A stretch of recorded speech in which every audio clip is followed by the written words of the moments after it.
Hi, everyone. Okay, this is from a page in Anne Frank's diary.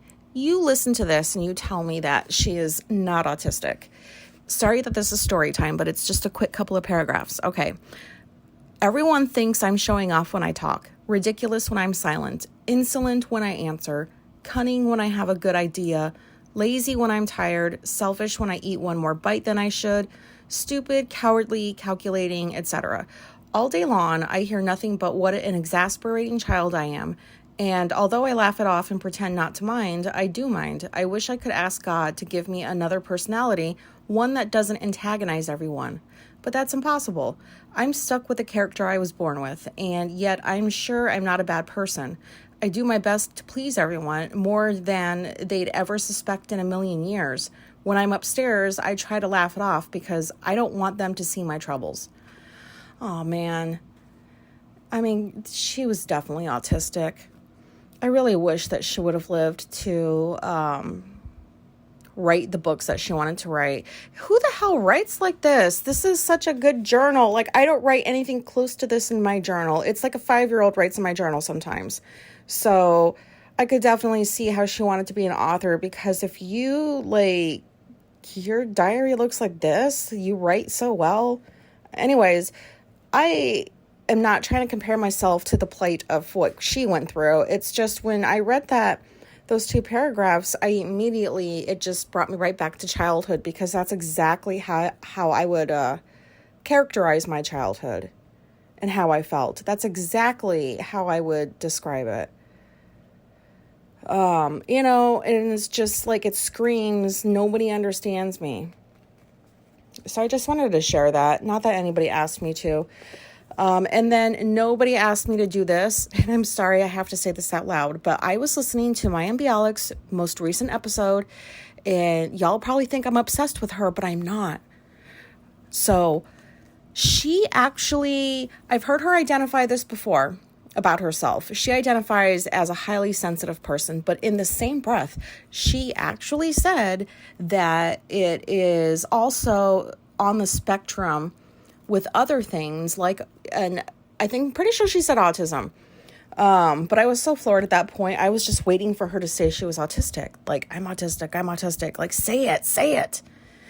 And she said a few more things about it, and nothing. I was so sad. I was like, no, you're one step closer to identifying this. Like, I'm not the only one that thinks highly sensitive people are really just autistic people. I'm sorry, Elaine Aaron. I appreciate all the research that you did all those years, but I really think you were studying autism and didn't even know it. And so I am still baffled by the fact that a neuroscientist doesn't know that she's autistic. Is that how evasive autism is, that it is escaping the purview of a neuroscientist who knows about the spectrum, has children on the spectrum? Oh my God. Oh, please. Your life will be so much easier for you if you knew this fact about yourself. I say fact because I know I'm right, but I shouldn't say fact. Nobody asked me to say this. I'm probably just talking to myself at this point because I sound like a lunatic, but I'll move on. That's not why I got on to record, but I had to say that out loud. Oh, man, I was waiting for her to say it. I don't know why I'm so just... It's just so frustrating. Anyways, I didn't get on for that. I just got on quickly to talk about a brief social interaction I just had. I was at Walgreens getting my daily dose of chocolate and caffeine, and I went to go check out, and there's this new girl that's working there, and she saw my bag. I don't know how to describe things properly. The only way I know how to describe it is, think of a messenger bag and how it goes across your shoulders, and just a really tiny version of that. I don't know, like it's still kind of a purse, but I mean, this is one I've had for well over 20 years. I refuse to give this up. This is definitely not what I was just now trying to talk about, but I'm looking at it right now, and it has a skull on the front. It has the words bad attitude, and I've got like cat pins, skull pins just kind of all over it. I've had the bag since I was a teenager. I can't get rid of it. I love this bag.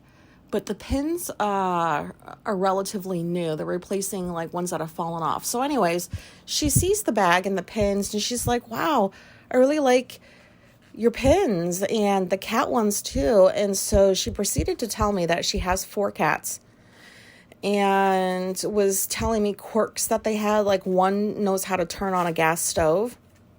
That's amazing. But anyways, I was so awkward. I don't know if she picked up on it. I don't think I'm that great at masking anymore. And you know, I haven't had a conversation with a stranger since like I was at the hospital last year for like my surgery. That's the most, I don't know, that's all I can think of, because I don't have to talk to people anymore. I go to the stores, I get my stuff, I pay for them, I leave. Nobody says boo to me. They say hi, goodbye. That's it. That's what I like. This is the first time somebody has wanted to have a conversation with me. And, you know, it's earlier in the morning, so the store is pretty empty. So she had time to chat, and she's a nice lady. I could see myself being friends with her. Because it's very rare for somebody like me who doesn't even try to seek out friends to meet somebody that's got more than like 2 cats and is pretty much obsessed with her cats. To the point, no offense to the parents out there, that she doesn't want children. She thinks it's just too much work and cats are more entertaining and easier to take care of. And I agree. I'm too selfish to have children. I'm okay with saying that, but in my head, I'm trying to be like 2 steps ahead of whatever I think she's going to say, because I was kind of caught off guard. I wasn't expecting this social interaction. That sounds like a very weird thing to say.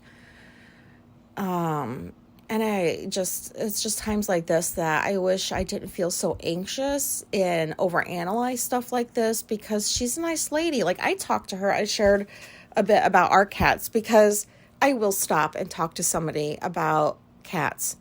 I don't care who you are. If you love cats and you're obsessed with them, please tell me and we can talk about it.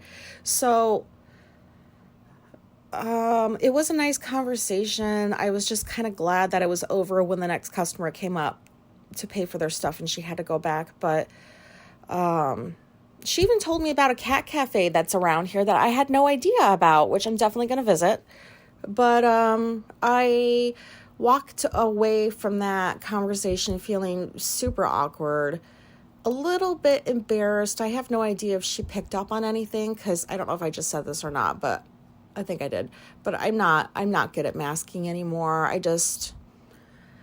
I haven't really had to be in very many situations where a mask is required. I don't work out anymore. Like, I don't have people that I see on a regular basis outside of here, you know.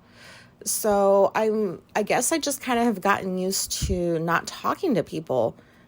And, you know, there's some people that think that those who say they don't want friends and that they don't like people are the ones that have been bullied and picked on, and that's why they don't want friends and stuff. That's like maybe part of it for me, but that's not even close to the real reason, which is I just don't want to have to maintain a friendship. I love Laura. I love our dynamic because we see each other every so often. She lives an hour away. I don't have to worry about her dropping by unexpectedly or anything like that. But I've tried having friendships in the past. It's a lot of work that I just selfishly don't want to put into it. And it sounds kind of crappy to say, but I've accepted that about myself. I would be friends with that girl if I knew how to be a normal friend. Because I'm not a good one. I'm not good with like, hey, how you doing? I haven't talked to you in a while, because I usually don't really care. That sounds mean too, but I don't, not in a rude way. It's just, I'm doing my own thing. I hope you're doing good too, but I don't feel the need to reach out to people on a regular basis and have a conversation with them. And I'm kind of happy not to have friends anymore, but I don't know. It's just a weird place to be. Like, excuse me, sorry. Sorry about that. Yeah, I'm sure I'm gonna see her again. Now we're gonna bond over cats, which is great, but now it's turned into this thing in my head that it doesn't have to, but it already is forming inside my head of, when is she gonna work again? Am I gonna have to see her again? What if she wants to corner me with another conversation about cats? Am I going to be prepared for it? Like, what the fuck, man? This is just bullshit that I don't like having to think about. But it's also amusing now that I know. I mean, I haven't had to talk to anybody in so long, and it's been so nice. I like my company. I like Alicia's company. I like our cats. That's about it. I'm happy with that.